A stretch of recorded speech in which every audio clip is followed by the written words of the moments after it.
Hey there, this is Rebecca. Today we're going to look at how to draw Lewis diagrams. Lewis diagrams are not Bohr-Rutherford diagrams, so if you don't know what Bohr-Rutherford diagrams are, I would highly recommend for you to click on the link above. There's a short, quick video on how to draw Bohr diagrams using a 4-step simple method. This diagram is a different version that's almost like a simplified version of a Bohr diagram. The Lewis diagram has very similar characteristic as a Bohr. The only difference is that in a Lewis diagram, we only show the valence electrons, which means in the diagram we only draw out the outermost shell electrons. The concept still stays the same though. In drawing all of these models, the group tells us the number of valence electrons and the periods tells us the number of shells. The first period has two elements, hydrogen and helium, so the first shell can only hold a maximum of 2 electrons.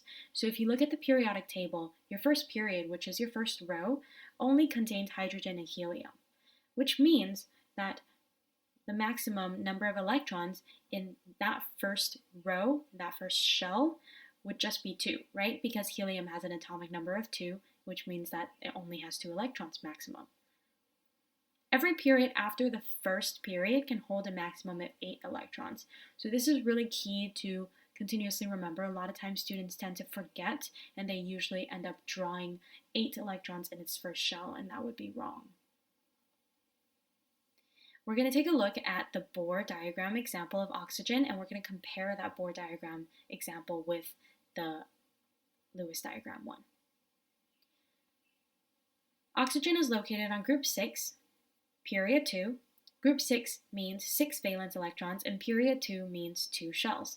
When we're drawing out the Bohr diagram, it looks like this. So there are 6 valence electrons noted in the red dots in the outermost shell, and there are 2 shells. So that's why the first shell, again, can only hold a maximum of 2 electrons, and that's already dotted in.